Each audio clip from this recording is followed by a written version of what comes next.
This interactive presentation on shadow work explores how the unconscious can rise up within us, undermining our intentions, and how it plays out between us, disrupting relationships through recurring conflicts, criticism, distance, projections, addictions, and life transitions.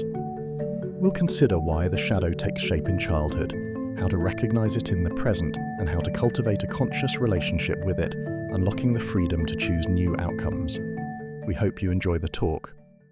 It is a wonderful pleasure to introduce Connie Zweig, and she's actually what I would say a pioneer in contemporary shadow work and one of the most insightful voices in modern depth psychology.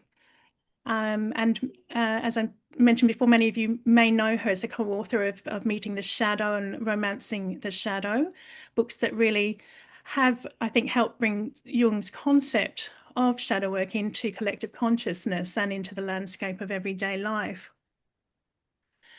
And across her rather long and extinguished career as a Jungian analyst, writer and teacher, Connie has helped countless people recognize how the unconscious moves through us, sometimes as a quiet whisper, other times as a force that overturns our best intentions. And her later works include The Inner Work of Age, Shifting from Raw to Soul, as was mentioned just a little earlier. And this extends the inquiry into the second half of life, where Connie invites us to meet the shadow of aging itself and to rediscover beneath it a profound power and spiritual unfolding.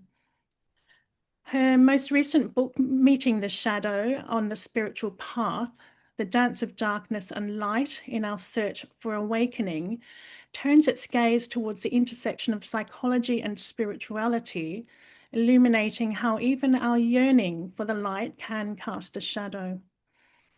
But Connie reminds us, thankfully, that inner work is not about perfection, but about presence, about cultivating a conscious relationship with what we would rather turn away from, and discovering the freedom that comes with seeing ourselves whole.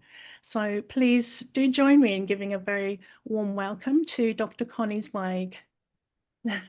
Thank you. Renee, what a lovely introduction. Thank you. Oh, very welcome. Thank you for having me here. Thank you, everyone, for showing up to meet your shadow today. I know it's evening in London for a lot of you, and it's morning here. So wherever you are, we're going to take this journey together for an hour and a half. And some of you will be very familiar with shadow work, and for some of you, it might be a bit newer. So I am going to start by defining terms and the framework and so forth, and then hopefully, and I'm going to focus on relationships because that's what Renee and I decided. And then hopefully those of you who are more familiar with Jung in the Shadow will be able to learn this practice well enough to take it home with you.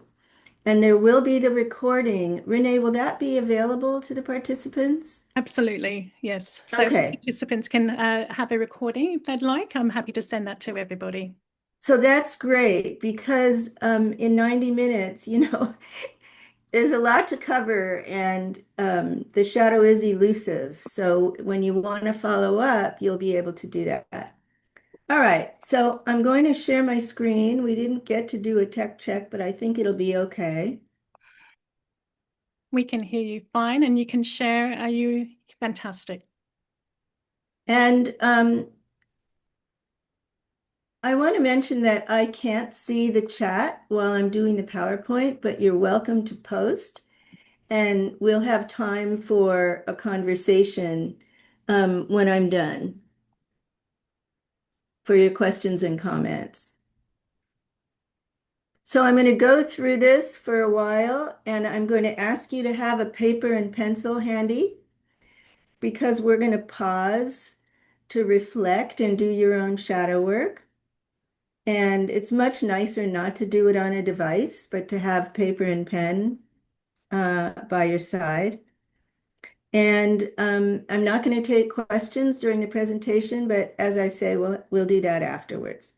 Okay, so here we go. I'm glad we're starting a little early. We can take advantage of these 10 minutes. So some of you I know are familiar with the shadow and others maybe not.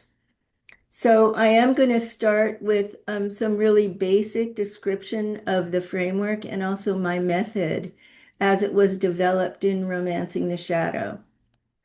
I'm going to present material to you, and then I'm going to pause a number of times for you to write your own responses to my prompts. Okay, so the shadow is slippery. That's really the first thing to say about it. Its nature is to hide. So if you don't follow me the first time, I'm going to be repeating the process several times. It's not easy to look at a blind spot in our awareness. So be patient with yourself, please. And by the end, I'm hoping you'll be able to continue this practice at home. So let's begin with a story.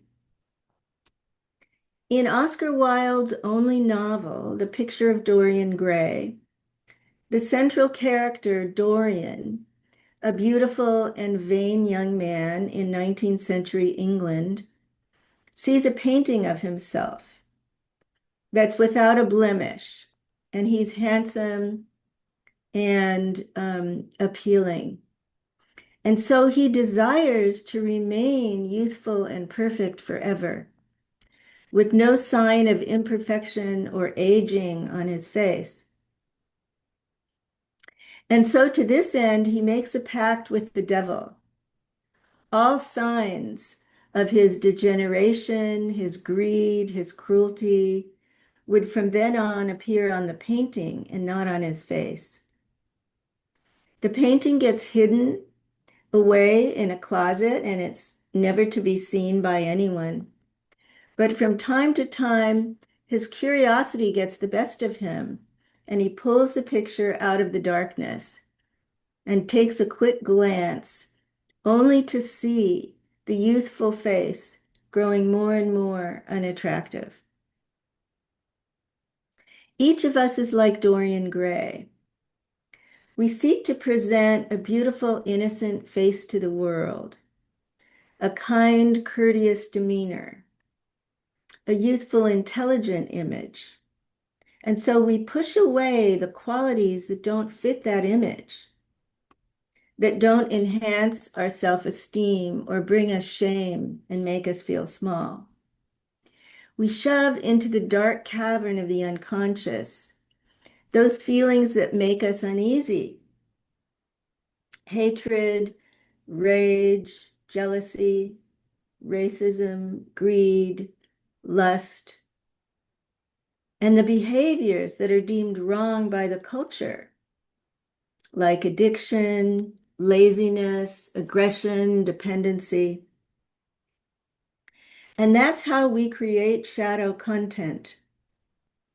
Like Dorian's painting, those qualities ultimately take on a life of their own, forming an invisible twin that lives just behind our life or just beside it, but as distinct from the one we know as a stranger. And the stranger, known as the shadow, is us, yet is not us.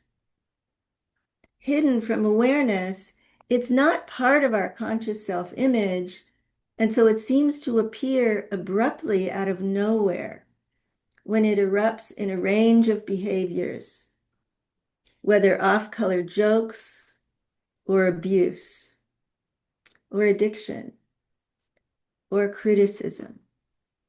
And when it emerges, it feels like an unwanted stranger, leaving us ashamed and mortified. So here's your first self-reflection. Take a couple minutes and contemplate these questions and see if you can respond quickly without editing before your mind kicks in. When you hear the word shadow, what are your first associations? Quickly.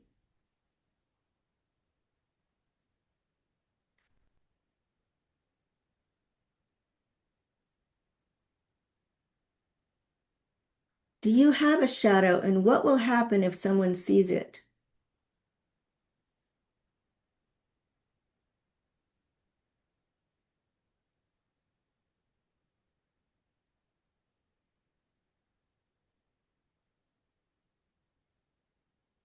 And how are you like Dorian Gray?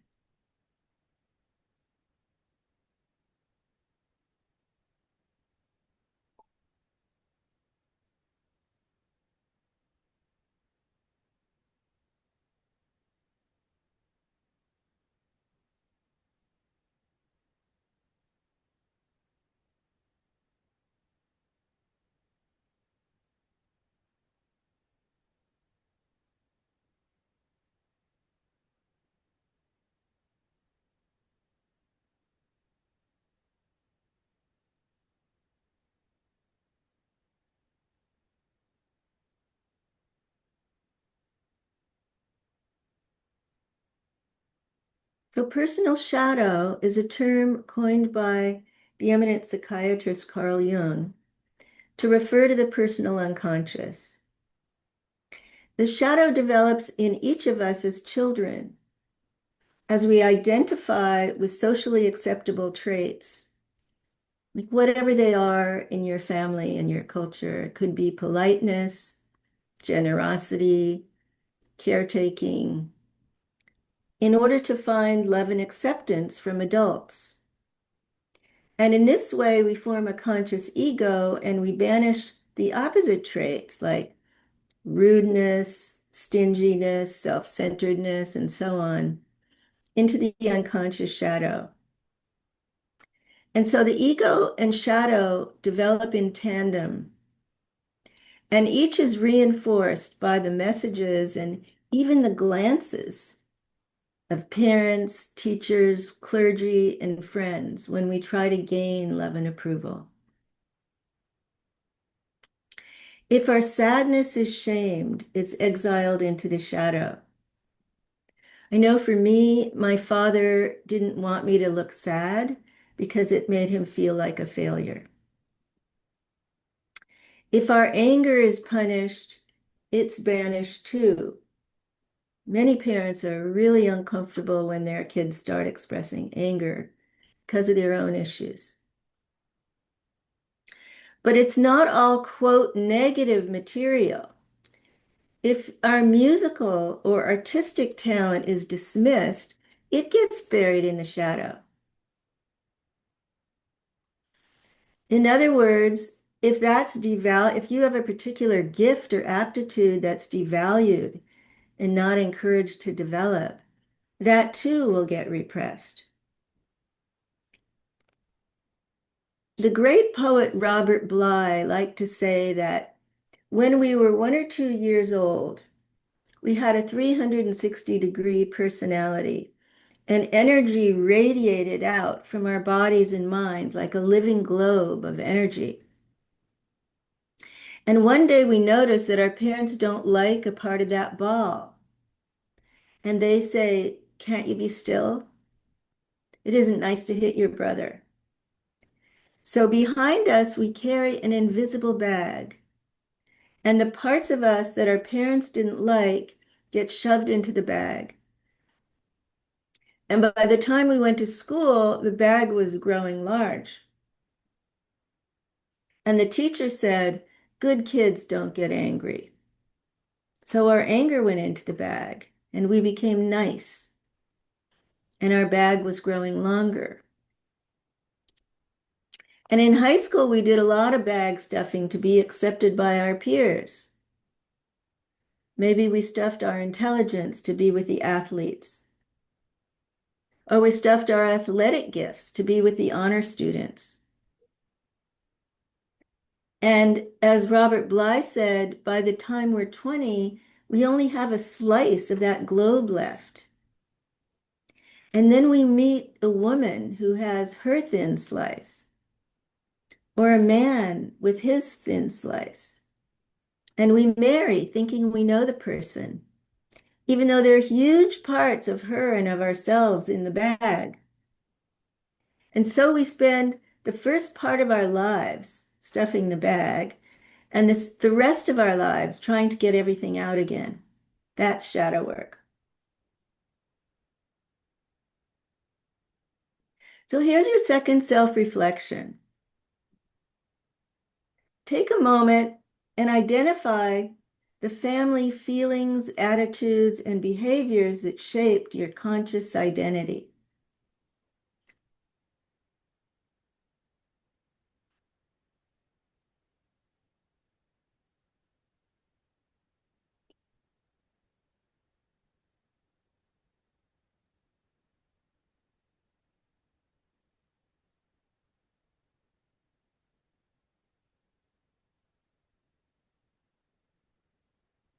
And then identify the family feelings, attitudes, and behaviors that were forbidden, taboo, sinful, and repressed.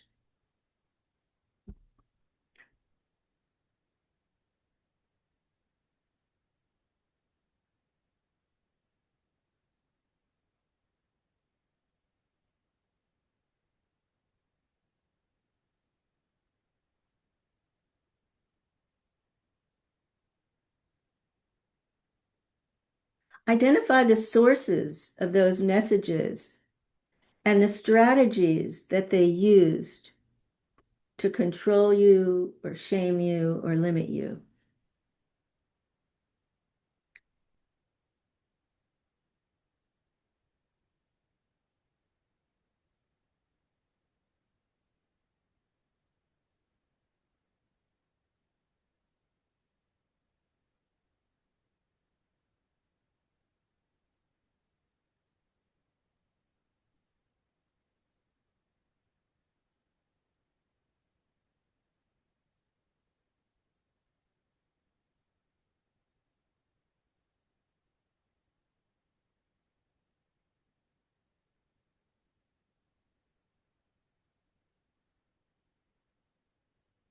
Did they make direct statements like big boys don't cry? We don't say that in our family.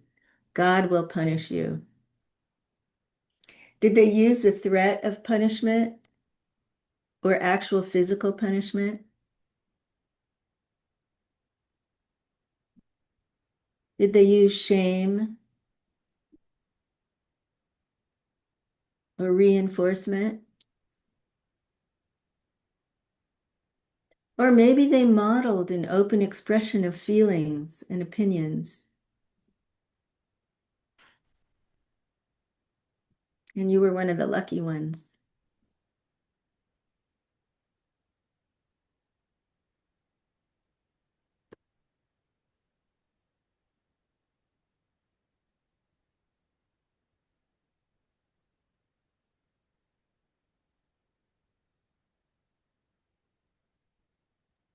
So our first response to the emergence of a shadow is typically denial. We deny that our comment was cruel. We deny that a dream means anything. It's just a dream. I would never do that. We deny that a mood will last. Like it's just a fleeting feeling. It's not important. We deny that a behavior is us. I'm not really critical, or I'm not a thief. That was a mistake. I'm not an addict. That was the last time. We deny a projection. That person really is lazy or seductive. And the denial leads to distraction or dismissal. So we miss the message encoded by the emergence of the shadow. We fail to learn about ourselves and move toward a more conscious relationship with the unconscious. That's why we need to quiet our minds and center ourselves to meet the shadow, so we can catch a glimpse as it erupts and then disappears again. When I was in clinical practice, I always taught my clients a meditation practice to prepare to do shadow work. To face a difficult, uncomfortable, or denied part of ourselves, we need to prepare. And we can do this with a centering practice of your choice by creating a quiet mind, an internal refuge that we can return to again and again. So you can use belly breathing or mindfulness or a mantra or a prayer. And as you calm your mind and your body, you can begin to shift your conscious attention toward your unconscious process and notice when a shadow character is erupting.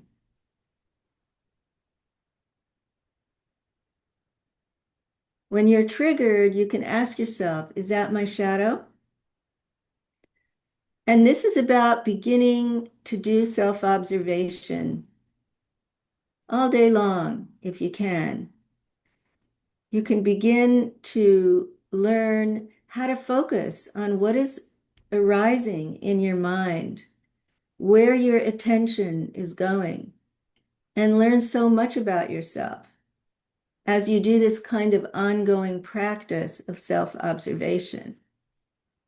So in the beginning, it's about cultivating this new habit of watching, noticing your mind. And I'll explain further why we want to do that.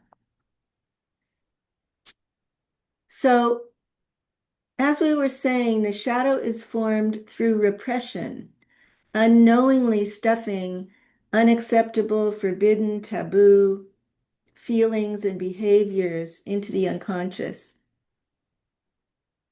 where they build charge and then erupt later. We meet the shadow, in fact, in small eruptions every day. When we feel possessed by a mood or an action that we can't control, depression, anxiety, rage, jealousy. When we feel humiliated by an unacceptable part of ourselves, the liar, the miser, the couch potato, the addict, the thief. And at these times, we feel as if our conscious intentions are crossed by an unknown opponent that cannot be tamed.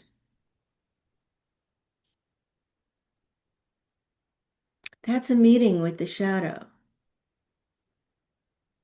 You have this conscious intention, you're moving along to complete a project, and you start procrastinating, and you can't stop procrastinating. Something is emerging from the unconscious that has a message for you. And we meet the shadow in projection when we unknowingly attribute to others a quality that we can't stand in ourselves. He's so stupid, or she's so lazy. And we meet the shadow in transitions like midlife and retirement, when we notice unexpected fantasies and buried parts of ourselves emerge. Jung called this the unlived life. And of course, we meet the shadow in our dreams, when a part of us acts out in destructive ways that we would never do in our waking life. And yet, it's us, it's our dream. The dreamer is acting it out. So the aim of meeting the shadow consciously is to develop an ongoing relationship with it and reclaim a fuller range of feeling and action, and also gain insight into its deeper message.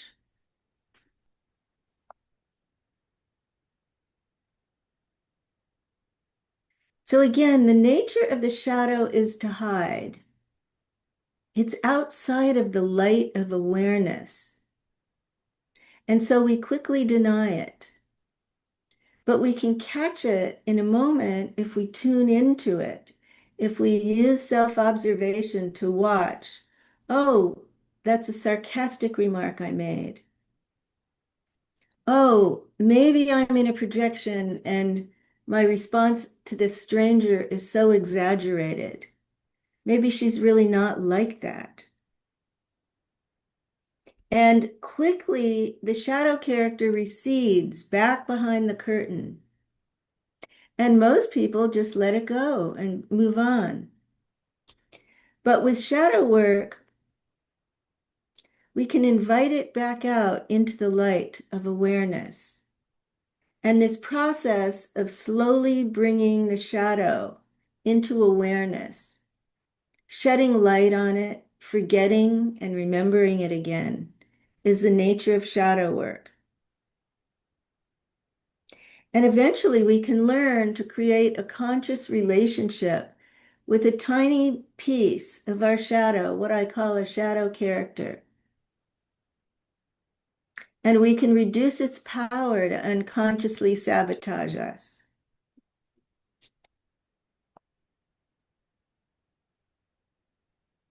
Our psyches are not a solid unified front surrounded by a Teflon wall. They're dynamic, fluid worlds populated by many inner characters that come and go moment to moment. A friend of mine calls it his committee. And this changes our moods and attitudes and needs. And during these shifts, we may feel as if we're possessed by a single character, while the other parts remain off stage. While one particular part acts out, it may not feel like me at all. These shadow characters arise from the unconscious with a personal history and a wound to bear and a gift to give. The more unconscious the character, the more tightly it holds onto center stage, leading us to feel and act in self-sabotaging ways. But as we begin to make them conscious and build a relationship with them, their grasp loosens and our range of choice expands. And eventually we can offer our shadow characters a place in our psyches where their voices can be heard and their deeper needs can be honored.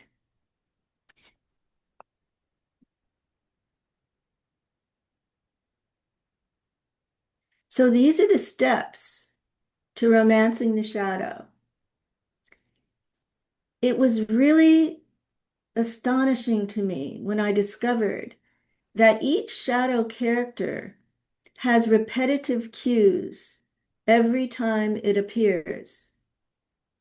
Each shadow character has the same inner dialogue or thoughts, the same feelings, and the same physical sensations in the body every time it emerges. And so when you feel centered and grounded, you can begin to identify these cues, to notice your repetitive thoughts or inner dialogue with self-observation. I'll never succeed. I'm too XYZ, or I need to get high, or I'll do it tomorrow. And each thought comes with repetitive feelings, the same feelings every time. Fear, guilt, sadness, abandonment, anger, and repetitive bodily sensations. A tight abdomen or tight shoulders, closed throat, a feeling of emptiness, tight neck, numb legs, and so on. So what we do is we begin to personify these three cues. We imagine that these repeating thoughts, feelings, and sensations are an inner figure in us with three dimensions. And we ask ourselves as we personify it, who is it? Who's there? Is it male or female? What is its age? and we give it an image. What does it look like?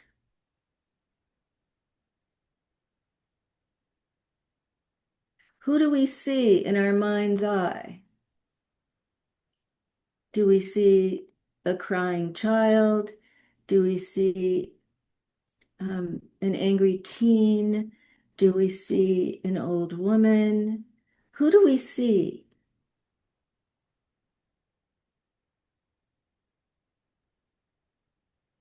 And then we give it a name.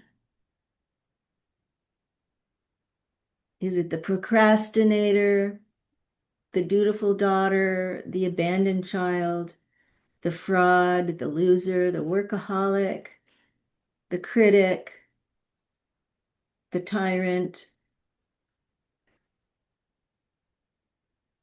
And you can begin to see how, as we personify this aspect of the unconscious that was abstract and amorphous before, it begins to take on a life that you can react to and respond to and imagine. Because now you have a figure with thoughts and feelings and sensations, 3 dimensions, and then you give it a name, and then you give it an image. And the next step is really important, because what happens when the shadow figure comes up is that we feel overtaken. You know, Jung called it possession. It just colors our psyche, and we lose our objectivity, our separateness from it. So we begin to address it out loud in order to separate from it, in order to make it an object of awareness. We recognize that this shadow character is not who we are. It's not our deepest spiritual identity, the self or spirit or Buddha nature or Christ nature. It's a shadow character.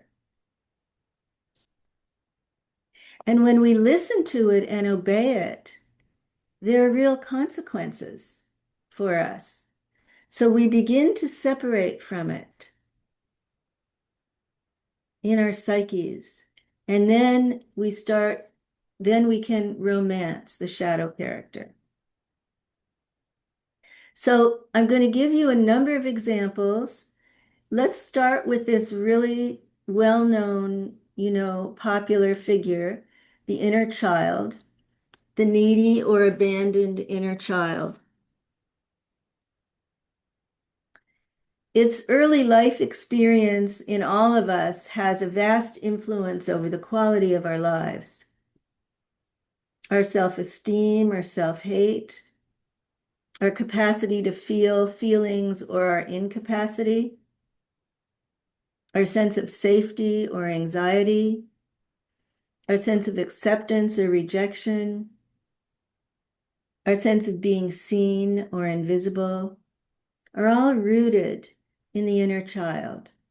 And because our parents were not ideally parented themselves, we can likely say that, it's clear that they pass on their own family shadows to us. So a father judges and condemns his son as weak, or a mother criticizes and shames her daughter's body. And those kids internalize the parents' voices and begin to treat themselves that way, pushing the innocent child into the shadow, where it carries feelings of anxiety, loneliness, helplessness, grief, and starvation for nourishment. And then as adults, when we become attached to someone, we're unaware that that needy child still lives in our shadow. And it can be triggered at the slightest hint of abandonment or criticism or anger by our partners. And we blame them, unaware that the wound is within us. So let's romance this shadow character. We start with a few minutes of quieting the mind and centering ourselves. We identify the presence of the needy or abandoned child by 3 cues. Your repeating thoughts may be different than these, but sometimes you say to yourself, I'm alone, no one loved me. If I can find someone, I'll be okay. So you can identify your own repeating thoughts of the inner child and repetitive feelings, despair, helplessness, self-hate, and repeating bodily sensations like a tight belly and shoulders, a feeling of emptiness. And when you recognize a cue, you do your centering and you witness or you observe your internal experience. You give the shadow character an image and a name. The abandoned child, the orphan, the lonely one, little Tommy, little Susie. And then you address it out loud to separate from it. And you recognize that it's not your true self. So you might say, little Susie, I see you're struggling now, and I want to begin to hear what you need. Because I'm an adult and I have all these resources now, and I can begin to give you what my parents couldn't. And I know you're not who I am. So let's begin this dialogue.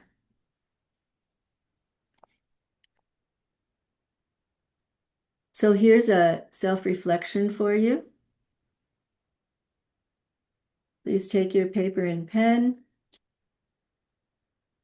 and jot down the consequences. Actually, no, let me not start there. You're meeting the needy or abandoned inner child. So what are its thoughts, feelings, and sensations? Let's start there, which is not on the slide. Can you identify the thoughts, feelings, and sensations of the inner child?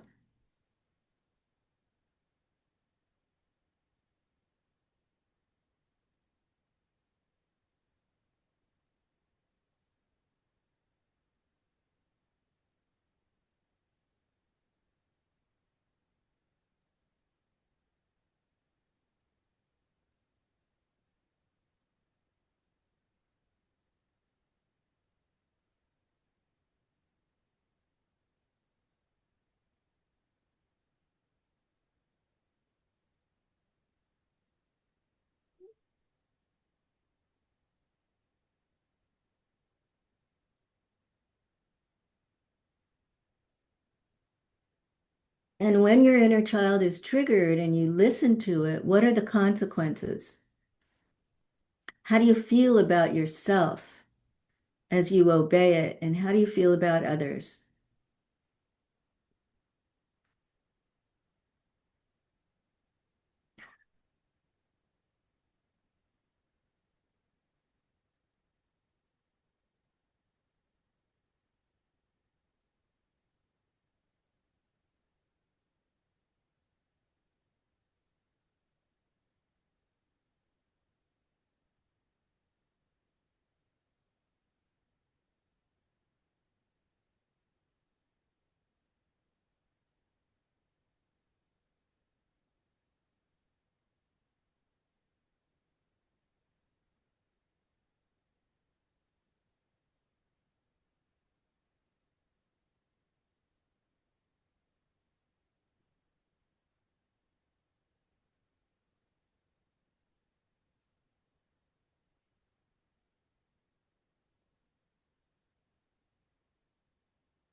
So you're identifying the 3 cues, the inner child.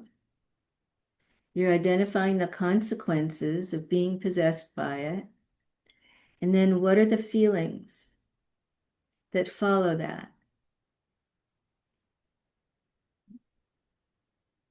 So The next step is tracing back the origins of your inner child. You can trace it back to an earlier time when you felt the same feelings and heard the same inner messages and felt the same bodily reaction.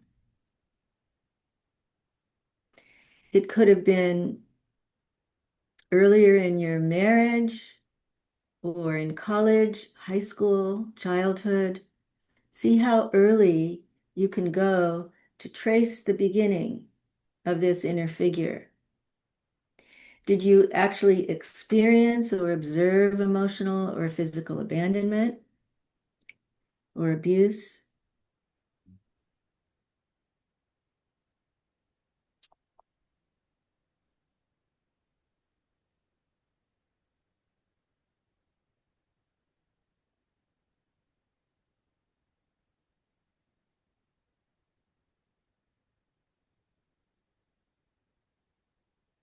And as you uncover the origins of this figure, you'll find that it formed to protect you from something.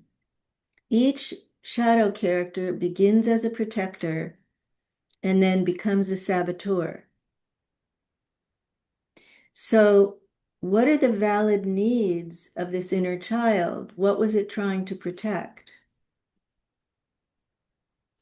And can you meet those needs today as an adult in relation to your inner child?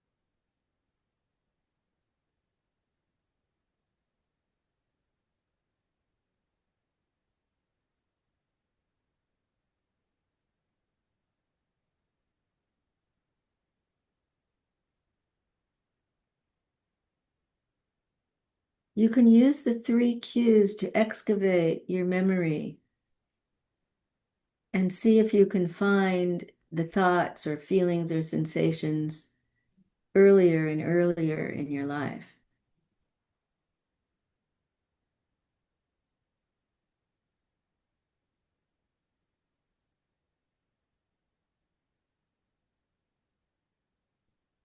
So, what does it mean to you to become aware of your inner child as you romance this shadow figure and create a conscious relationship to it?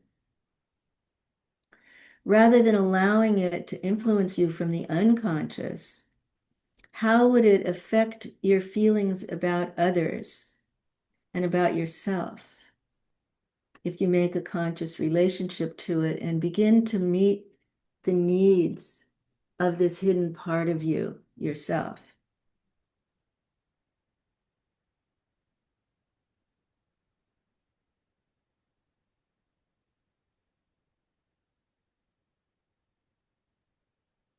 So, Carl Jung wrote this famous statement: when an inner situation is not made conscious, it happens outside as fate.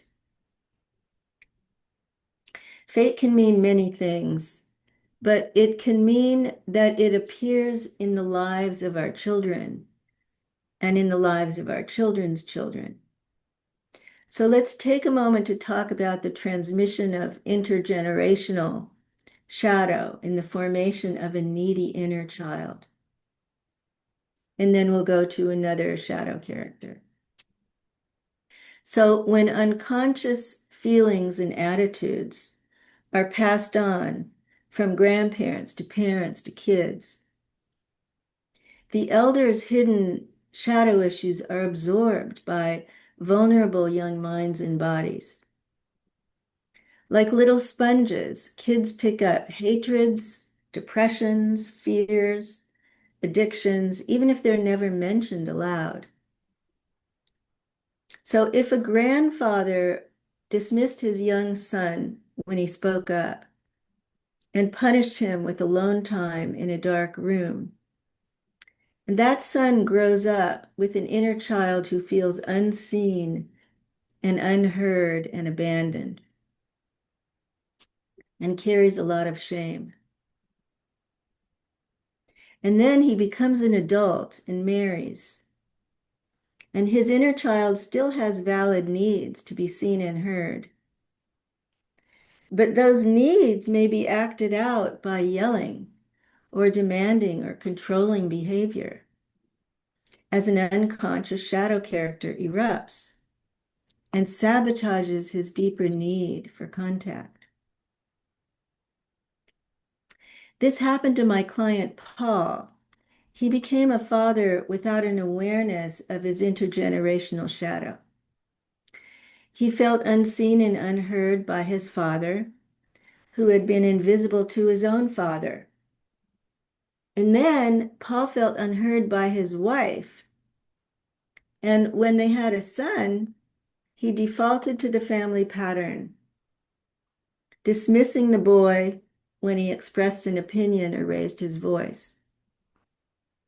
He devalued the boy's growing mind and his need to assert himself, and patronized him with words and gestures.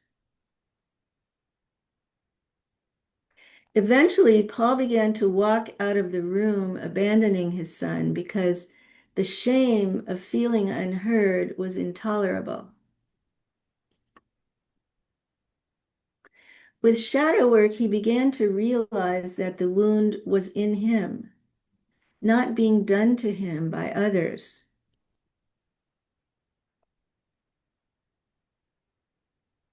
He learned how to work with his inner child and recognize the three cues as it emerged. He gave it the name Little Paul and an image, a boy in a dark room. And he began to separate from it enough until he could observe it. Eventually, he began to listen to its needs and draw on resources in himself. And slowly, Paul fathered little Paul in a new way, with compassion and acceptance. And only then could he parent his own son more consciously.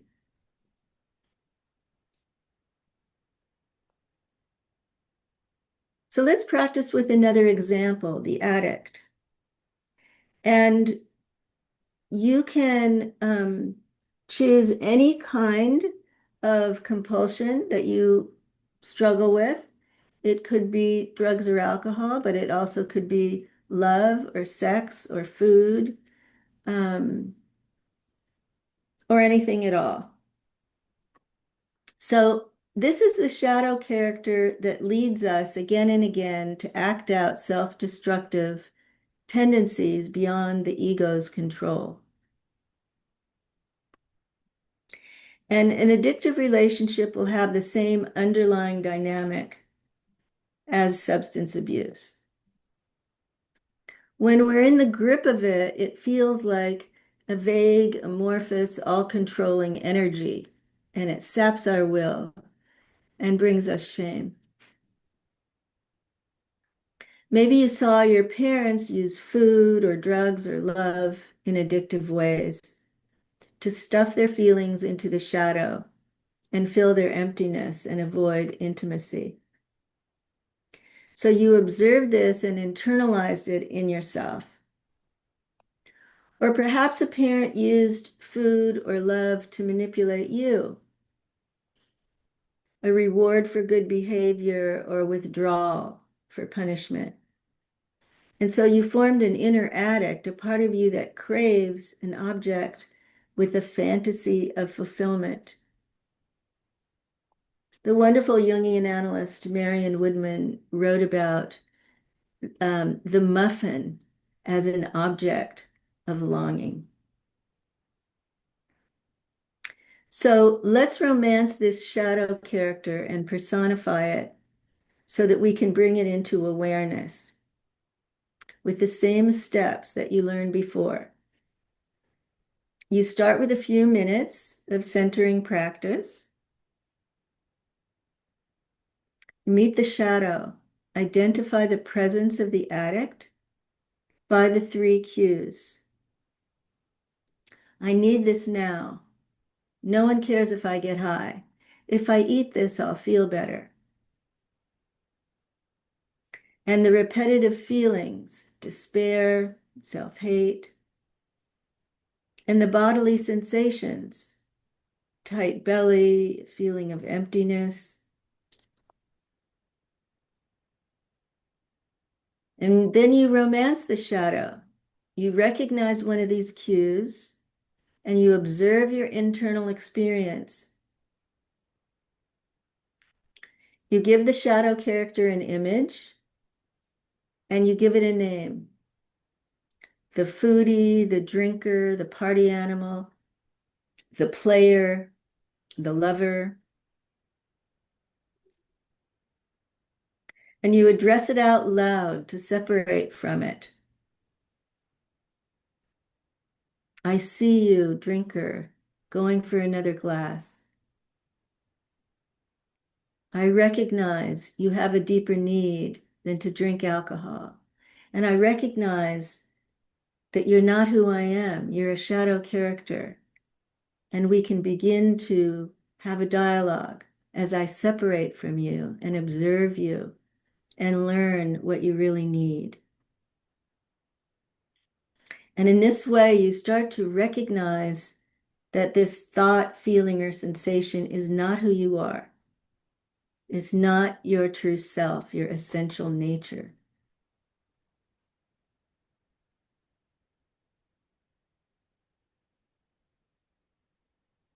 So here's the next self-reflection.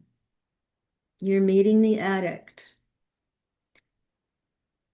Take a moment and jot down the thoughts, feelings, and sensations that go with your inner addict. It's not on the slide. Take a moment and see if you can find any of the 3 cues.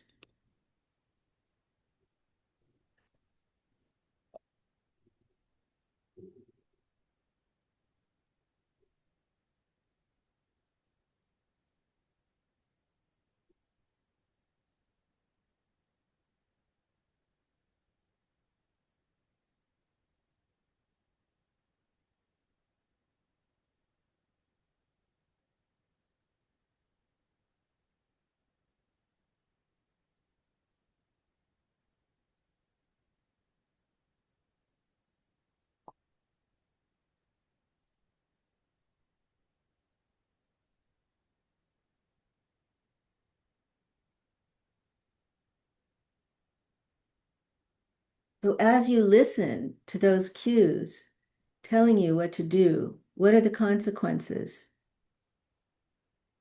How do you feel about yourself?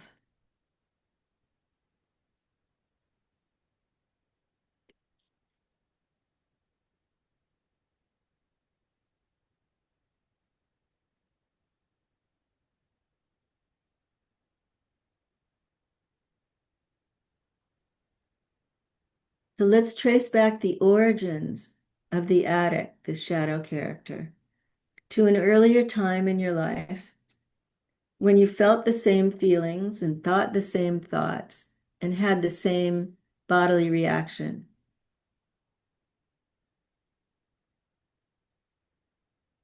Did you experience or observe physical or emotional addiction?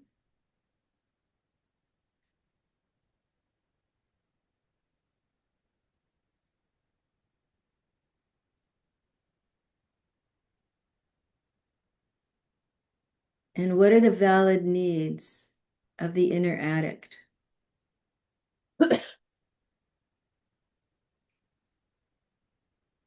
Please be sure that everybody's muted. Thanks.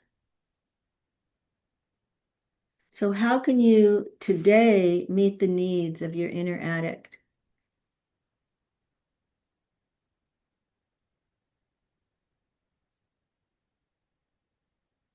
How could you communicate those needs more clearly as an adult? And what would it mean to you to become aware of the inner addict and create a conscious relationship to it?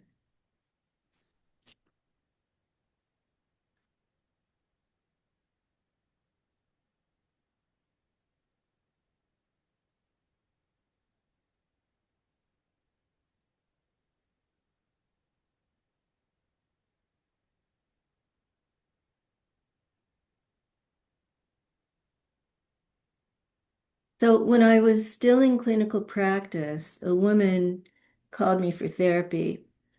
Sarah said that her boyfriend was unavailable and she needed to figure out what to do about it. Night after night, she waited by the phone for him to call, and she ate ice cream.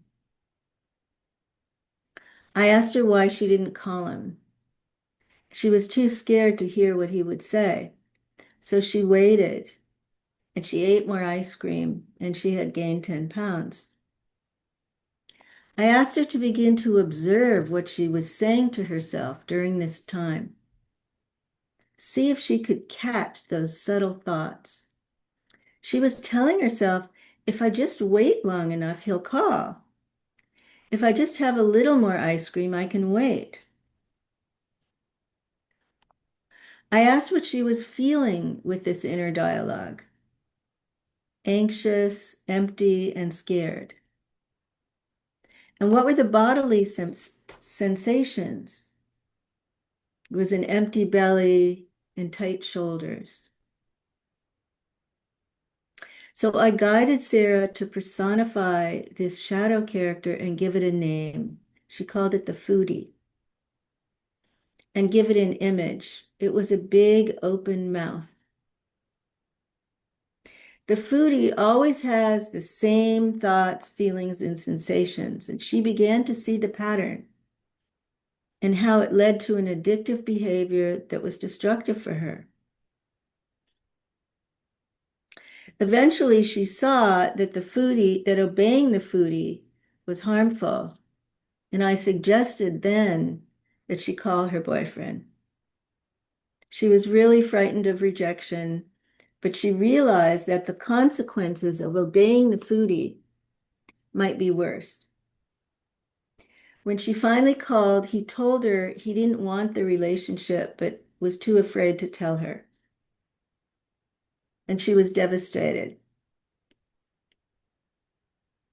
But a few weeks later, she began to feel relief because she knew the truth, and now she could grieve the loss and work on her addictive behavior. We traced back the foodie to her mother, who had had an unfaithful husband and used food to stuff down her feelings. Like her daughter, she was afraid to confront him and hear the truth. So she had modeled this behavior for Sarah, using food as a substitute for love while waiting for an unavailable man. But Sarah could break free now. Even the foodie had a valid emotional need to speak her truth, to be heard, and to be wanted.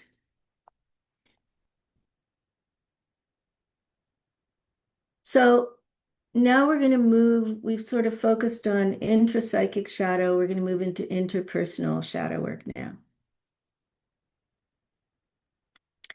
What happens when we meet another person with a long bag of shadow characters?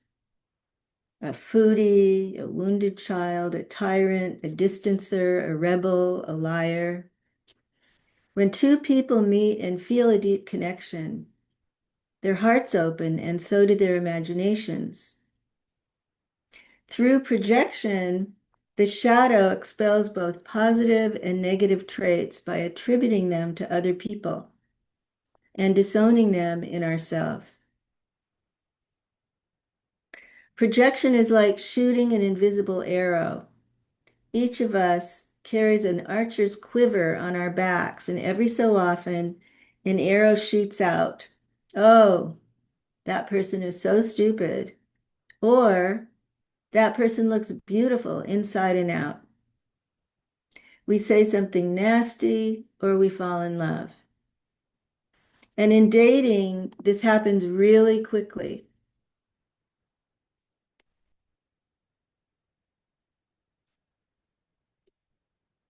The shadow in dating goes in search of its lost traits in an effort to recover the full range of our personality. So our unconscious fantasy image of the other is a composite of parental qualities with which we identify and repressed traits banished into the shadow.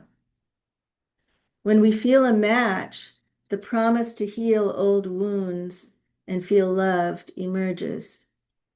And that's why we may later dislike the very traits we were drawn to in the first place.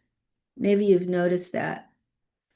A partner's sensuality is alluring, but later it seems threatening.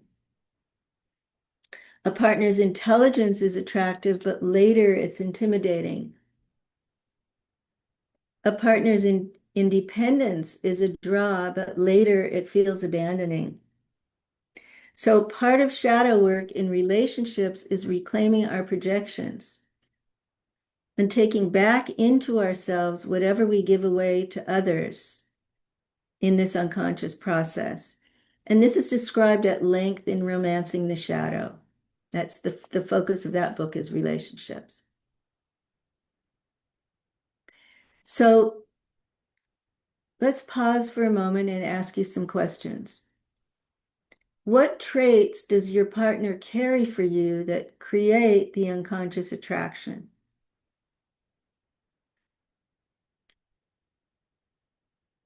Can you see that trait in one of your parents? Is your dynamic with a parent being repeated now? And how is your parents' marriage being repeated in yours?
So let's look at an example of a couple from my therapy practice.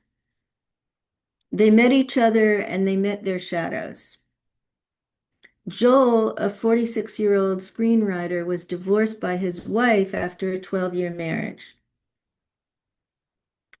Accustomed to intimacy and emotional support, he was surprised at his attraction to Ellen, a stockbroker, who thrived in her autonomy.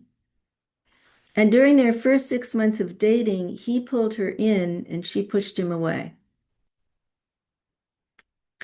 Joel didn't want to face his separateness or develop his independence. He tried to feel safe through fusion with Ellen. And in response, she clung to her separateness, judging his dependency needs as unacceptable. So Joel felt he could never get enough love from Ellen.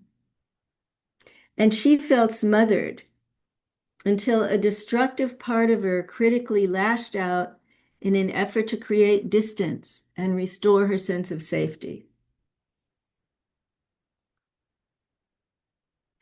With shadow work, they discovered their unconscious characters. Joel was acting out the pursuer and she was acting out the distancer. But why? Consciously, Joel wanted more closeness, but in his shadow, he was drawn to her independence, which he had never developed. Consciously, Ellen wanted her autonomy. But in her shadow, she was drawn to Joel's capacity for intimacy, which she had never experienced.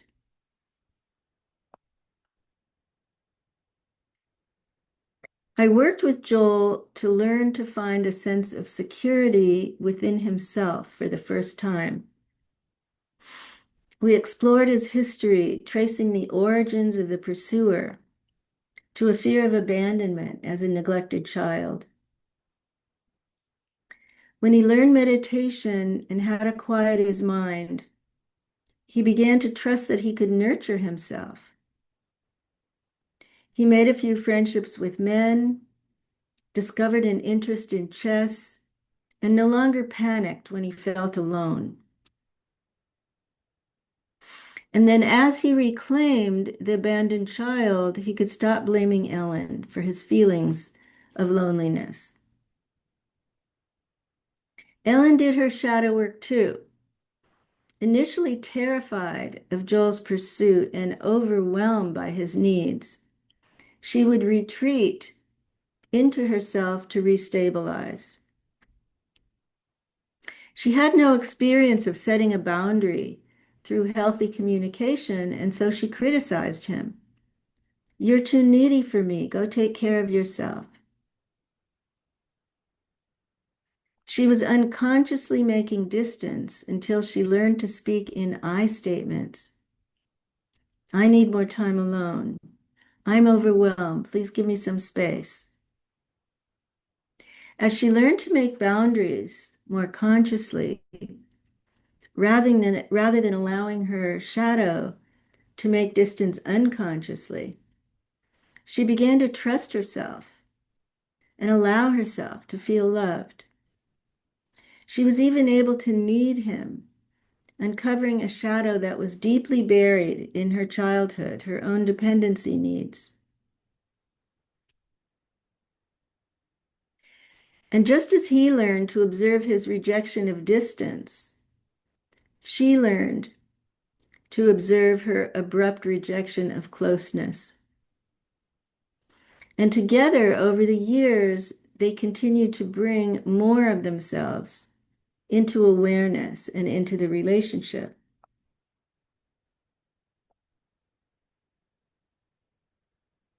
So, who is the shadow character that sabotages your intimacy? What does it say and feel like and sense in your body? Give it a name and an image. Distancer, pursuer, critic, needy one, avoider. Okay, I'm going to pause there as you contemplate this.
When does the fear of losing yourself lead you to be distant and withdraw? And when does the fear of abandonment cause you to give up your voice to feel safe?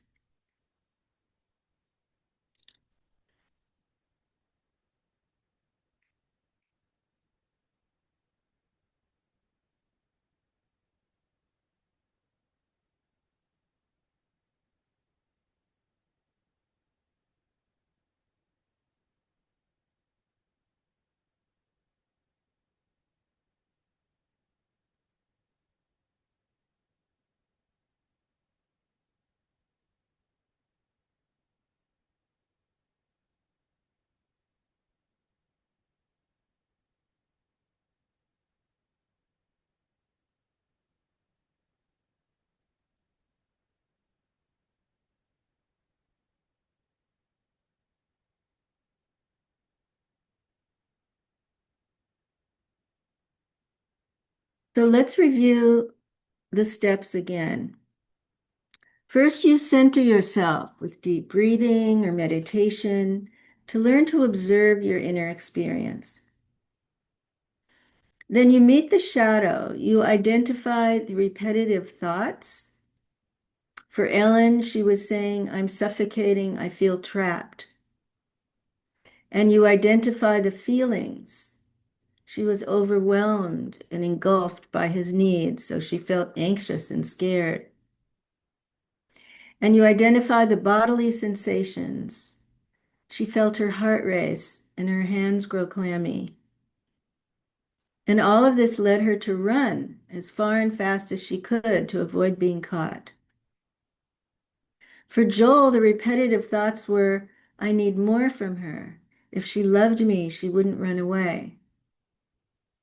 The feelings were abandonment and loneliness, and his body felt small and contracted with a tight belly and shoulders.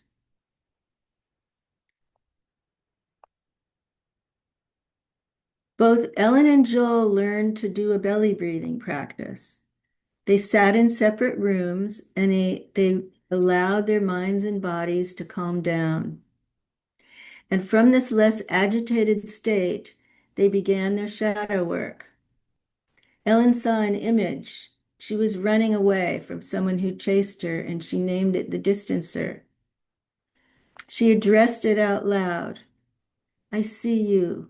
I'm not you. You're a shadow character trying to get your needs met.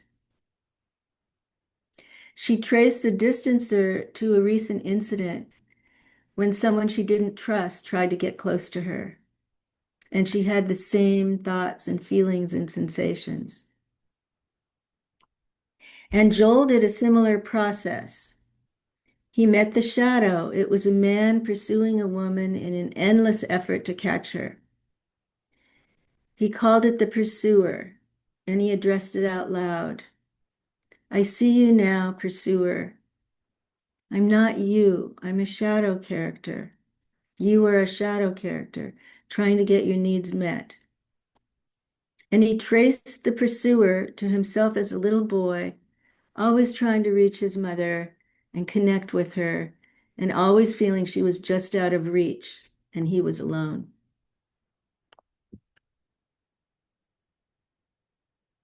So we do the centering, we find the cues, we give it a name and an image, we address it out loud, we trace the origins. So who lives in your shadow in your current relationship? Is it a controller, a depressive, a daydreamer, a rager, a workaholic, a romantic, a codependent giver? How does your partner relate to these characters in you, and how would you like that to change?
So for both Joel and Ellen, the shadow characters had valid needs. The distancer had a need for boundaries and separateness. and the pursuer had a need for intimacy and togetherness. Every relationship is a search for a psychic territory that honors opposing needs. And every shadow character is a doorway into a deeper awareness of our conscious and unconscious needs.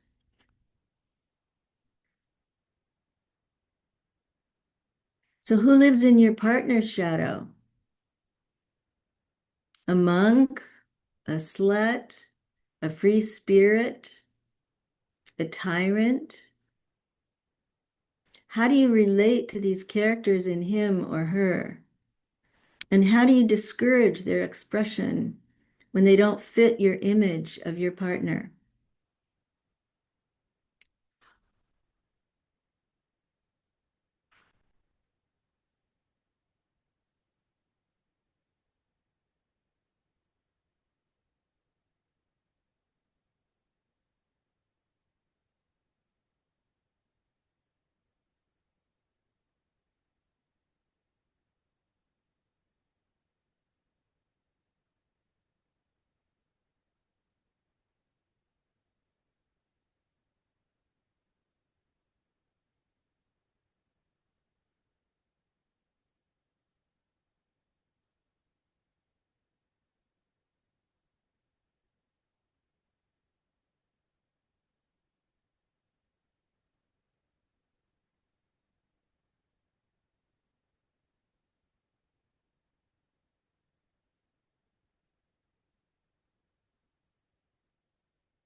So we've explored your individual shadows and your shadow in relationship, and a bit about what's in your partner's shadow.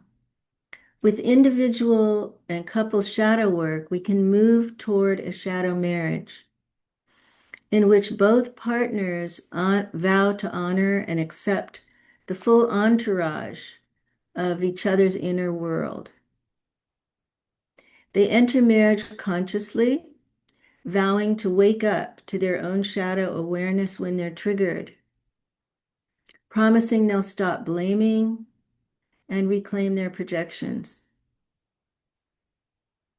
This is a marriage in which all parts of ourselves are welcome, and all parts of our partners are seen as mirrors. This is a marriage in which our individuation is primary. It's not easy, but it's deeply gratifying and authentic and intimate. When my husband and I got married 30 years ago, we had been together for 5 years, and we knew each other's shadows. So in the ceremony, our shadow characters made vows to honor and respect one another. And this is the promise of a shadow marriage.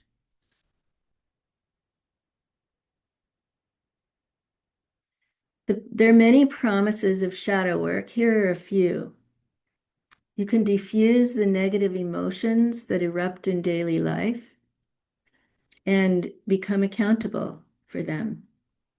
You can release the guilt and shame associated with them because you begin to understand what they're really about.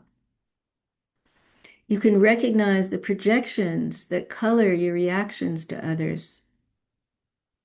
You can create deeper intimacy through self-knowledge and accountability. You can achieve a more genuine self-acceptance of yourself and others. And you can learn to identify your shadow characters' valid hidden needs and begin to meet them today as an adult.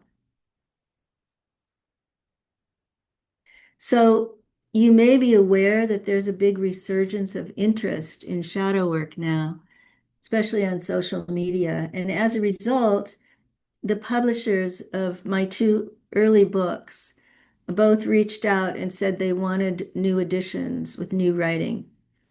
So, Meeting the Shadow, which is an anthology of 65 thought leaders, now has been reissued with new writing. And the essays range across every aspect of life, from work and creativity to health and the body to politics and relationships, every arena, and it has a number of essays by all kinds of people, all kinds of thought experts on the shadow. So it's a really great introduction and overview of the topic. Romancing the Shadow, which I wrote with Steve Wolf, is focused on how to break unconscious patterns in relationships. And it's an excellent guidebook for couples or for singles who are dating and looking for a more conscious relationship. The Inner Work of Age, Shifting from Role to Soul, extends shadow work into midlife and beyond. I think Renee mentioned that.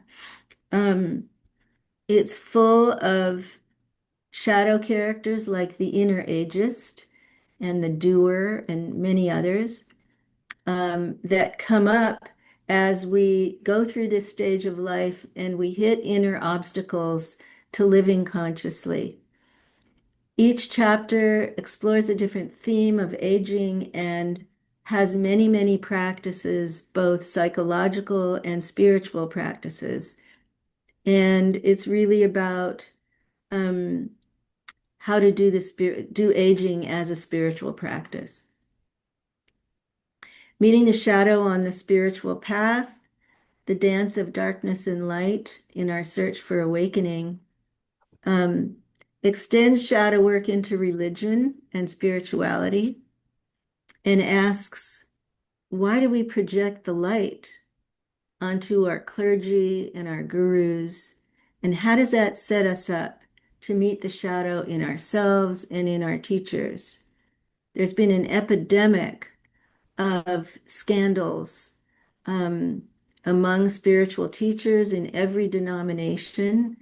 And I was able to use depth psychology to explore that and try to understand why that was going on. So this book is about religious trauma and spiritual disillusionment and how to use shadow work to recover. Okay, I'm going to stop the slides now, and we have lots of time to talk. Great. So those of you who've turned off your video, I would love it if you turn them back on. And I'm very curious about how this was for you. Did you have an insight and uncover a new shadow character? Did you get stuck? What was it like? Comments, questions? And I'm going to look at the chat so we can see if there's anything there. Thank you so much, Connie. I have to say, wow, for such a wise and heartfelt journey into the shadow this evening. And you've obviously helped us see how what we often hide and avoid may in fact be the doorway to freedom. Yes. So yes, I'd like to open the floor now for discussion and any insights or questions. Please don't be shy.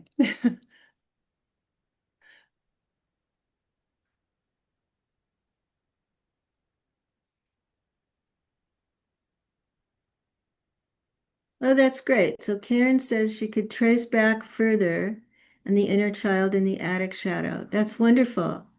So maybe you can continue to explore what those characters were protecting and what's their valid hidden need that shows up when they emerge. Because as you start to meet that need, they begin to lose their power. If I could say something about that. I have done exactly what you just said. I see it as an open-ended process, but I'm thinking particularly of the inner child character. I think the other one's a bit more complicated for me still.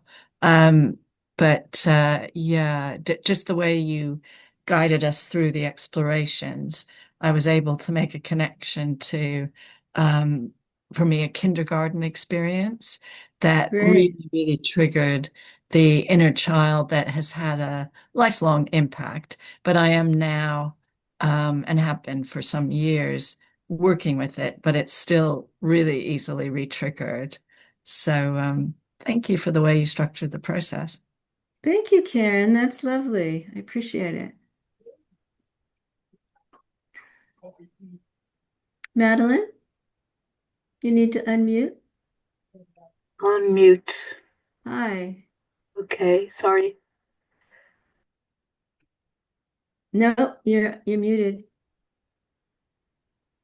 Unmute. There you Okay, go. Ah, Yeah. there you are. okay. Um, I really appreciated the systematic way, the system, if you like, that you offered, so that um, particular shadow energies or shadow manifestations could be worked with comprehensively. And early on, when you spoke, you talked about how um, I suppose it's not that clear, but like more positive energies, like creativity, spontaneity, liveliness, can also be stuffed into that black bag. And I think it's probably harder to work. I'm trying to imagine working in that systematic way with, say, a repressed or artistic gift that had been put into the shadow. It seems to Such a me good that it's question. slightly different. Good question. Um, I don't think it's that different, but in the inner work of age, I offer a practice of life review Yeah. that includes reviewing the unlived life in the shadow. Mm. So you have a practice for looking through the lifespan at what was expressed and what was repressed. You know, we can't live out everything. Mm. I mean, I have a friend who's a psychologist who plays music and paints and has kids. I don't know how he does it all, but we're bound to leave some of our gifts unexpressed, right? And yet we may in later life want to begin to reclaim them, want to begin to reclaim some of those dreams and talents and fantasies. That happens quite often to people in a midlife crisis too. It's Mm. often what it's about. So you can begin to use self-observation to watch your fantasies about how you spend your time, where you put your attention. You might have the thought, I wish I could play music today or paint. And then, but you don't notice it. It just goes by. And as you start to notice these deeper fantasies or daydreams or sleep dreams that can come up Mm. in your dreams too, as you begin to really practice self-observation, you'll notice what's coming up from the unconscious. And in fact, Madeline, I have a free webinar posted on my website, conniezweig.com, on Mhm. creativity and shadow work. So Oh, if this is an interest for you, that's a great place to go. There's lots of videos on there, but you can find the one on opening the portal to the creative unconscious and how to use shadow work for creativity because it's so crucial for finding peace yeah. and not dying with regret, you know, which is a really big desire in later life. I'm 76. So you know, the wish to live out whatever I can and give my gifts as much as I can is really urgent for me. And if you're feeling that in any way, even if it's not with urgency, even if it's just a fleeting thought, um, I have a little story for you. My literary agent who sold my early books retired from her business and didn't know what she was going to do. And she started painting. And she had never thought about painting. And she fell in love with watercolor and oil painting and did that full time and said to me, I never knew I was an artist. Mm. I never even knew I had this wish. Mm. So I think that you can uncover these dreams and desires and lost talents because every family necessarily represses some of this material in Yeah. us and it becomes the unlived life, right? And it's much better to kind of begin to excavate it than let it erupt and destroy your life, like happens in midlife sometimes with people who have regret. So they burn down their marriage and they burn down their business and they just get this fantasy that they're going to start over and they don't know how to do it consciously. So thank you for that question. I didn't focus on it in this workshop, but it's really important. Thank I'm gonna come to Joyce in a minute. Let's see what's in the chat. Um, yes, if you're working with clients, if there are clinicians here and people who are ill, yes. So there's a whole chapter on how to do shadow work with illness and as a caregiver in the inner work of age. And I think that um, there's a lot of opportunity for psychological development and shadow work in these crises of later life. And I'm hoping that this practice can be really helpful for you with clients as well. Ali in Tehran, oh my God, thank you for that. Meeting the Shadow went into Persian. It's in Farsi. Oh, how fabulous. I'm so glad to know that, Ali. That's wonderful. Okay, Joyce, hi. Hey, thank you very much for your beautiful lecture, and it was also so clear. Thank you. Uh, and I had 2 weeks ago, I had a dream. I was changing the train and had a lot of luggage, and I lost most luggage. I lost, and I tried to gather them again, and I got also help with that. It was a huge pile of luggage. And then afterwards, I tried to make a long list of my obsessions and tried to, some of them I could place a bit together and so on, all the kinds of obsessions. But Are you saying obsessions or possessions? uh, ob, uh, obsessions. Uh, Okay. uh, for if one is how do you call Okay. it? Yeah, and well, but I know them. They are not new to me. Do you think those luggages were all kinds of shadow? Well, I don't know your psychology, and I'm reluctant to interpret dreams in a sort of generic way, right?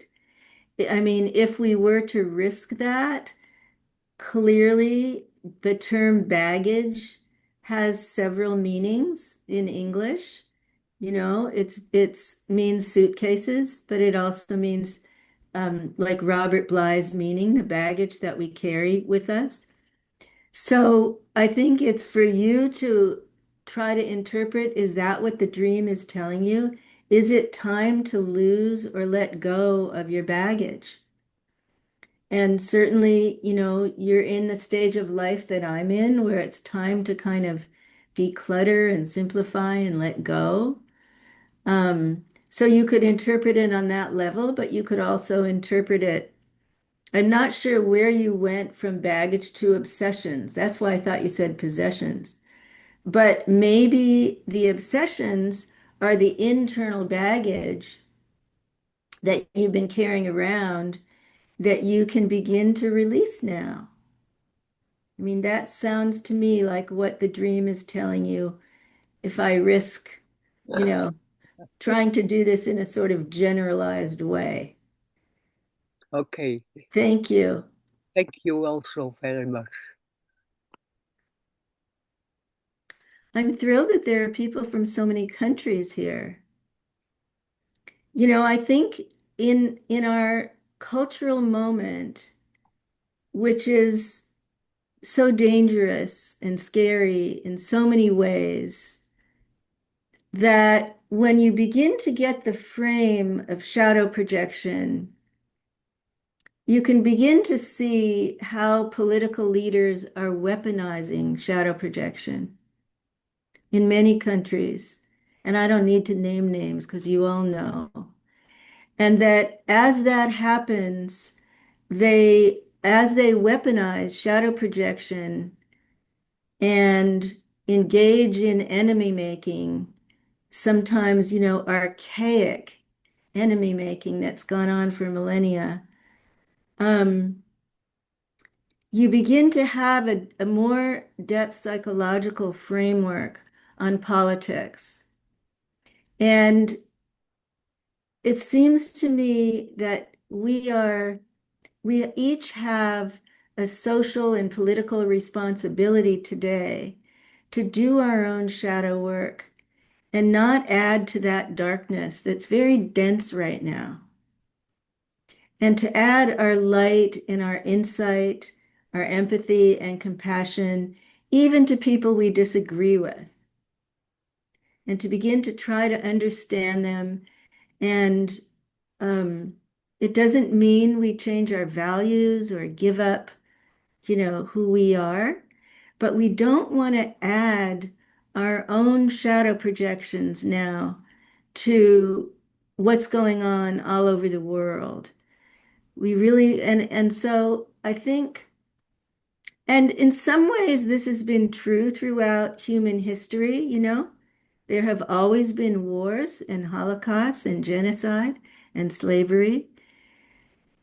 But it feels particularly dangerous to me right now in my lifetime. And I think in that way,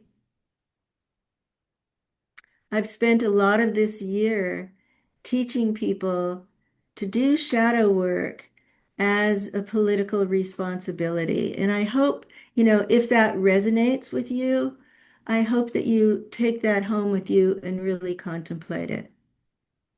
Judy.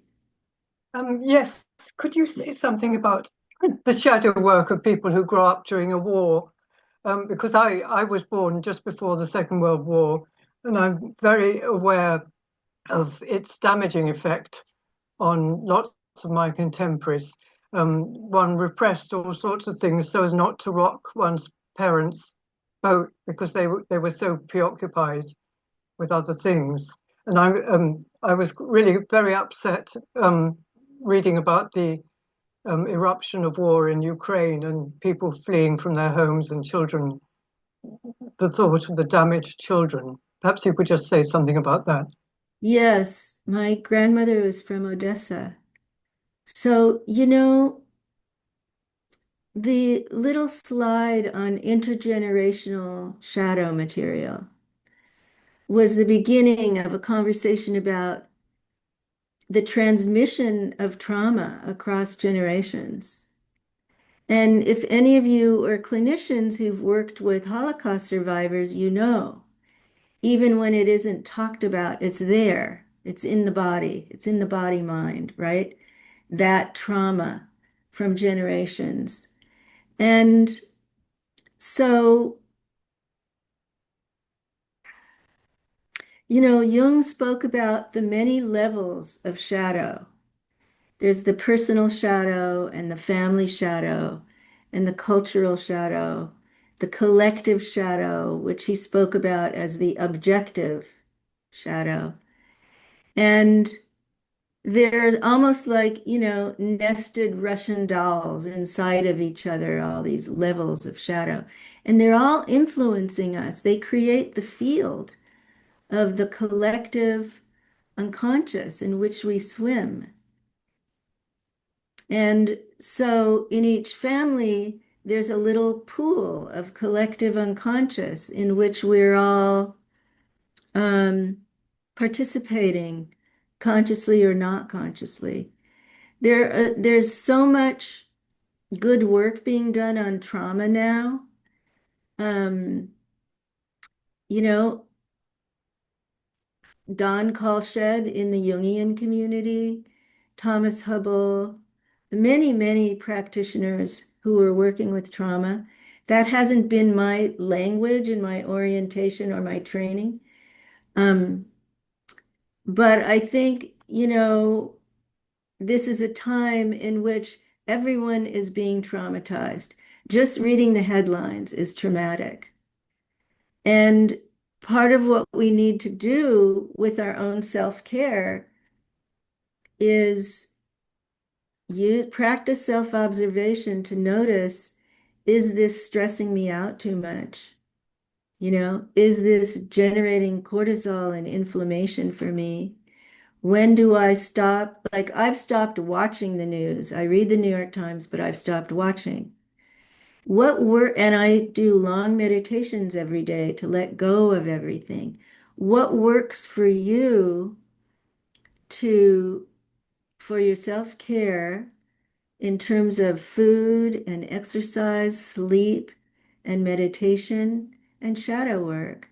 And what kind of combination dream work works for you to manage your health and work with the trauma that's happening all around us right now? Ali, yes, Don Kalshed, that was his focus. So it's 12:30 here. I'm happy to take one more comment or question if you like, and then I'll close with you. Perhaps there's a question in the chat about our deepest fear is not that we are inadequate. Our deepest fear is that we are powerful beyond measure. It is our light, not our darkness, that most frightens us. And it's a quote by Marianne Williamson. And the person would like, could you please say anything more about why would our light and power go into the shadow? Yeah, that is the whole theme of meeting the shadow on the spiritual path. Because I spent decades really examining how we project the darkness. And as a meditation teacher and a spiritual practitioner, I needed to look at how we project the light. Why do we give away our spiritual authority, our wisdom, our compassion, and say, he carries it for me, she carries it for me? Why does that happen? And what are the consequences of that? What are the consequences for me if I give away my innate power and my spiritual light? And what are the consequences for the receiver of the projection? There are gurus in India, there are clergy in Christianity who carry the projection of millions of people. Imagine the weight of that. And so in some ways, it's not surprising that their shadows act out. Power, sex, money, shadows. Those are the three main areas. So,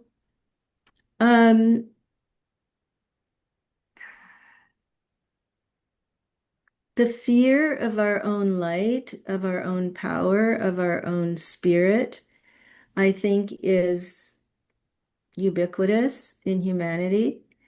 And then the people who begin to identify with that become inflated, right? If you identify with your own spiritual light and your shadow is not in a good relationship with your ego, then you become inflated. And we see this grandiosity everywhere with people who believe they should have all the power.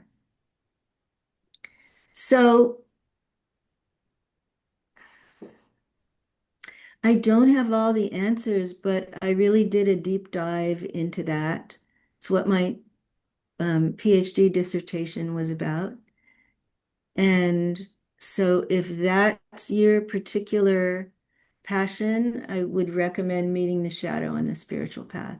And it came out of my own disillusionment with the early meditation movement that I belonged to in my 20s. And that heartbreak stayed with me for a very long time. Okay, this was wide-ranging and rich. Oh, there's one more question here. Thank you. Yes. Thank you, everyone. Renee, thank you so much for having me. What a great group. Thank you all for coming. Tremendous. An Thank you absolute very much. pleasure. And I want to extend our heartfelt thanks to you, Connie, for sharing your insights and very personal insights as well, and your wisdom to us, with us this evening. And I suspect some of us may be meeting some shadows over breakfast tomorrow, or bumping into them over the weekend errands. But thanks to you, we'll be able to recognize them a little bit more and smile, and maybe even invite them to sit down to tea. So, So you can find me. I'm doing live streaming on my Substack, which is called Shadow Work Awareness. And you can fantastic. find lots of videos on connieswag.com that are conferences and interviews and all kinds of things. And I hope that you continue your shadow work even at breakfast tomorrow. Thank you so much, Thank you. Connie. Take Thank you. care. Goodbye, and thank you Thank all. you, Connie. Bye-bye. Okay, bye. Goodbye. Thank you. Bye-bye. Bye. We hope you enjoyed this talk. Thank you for listening. For past and future events, please check out our website,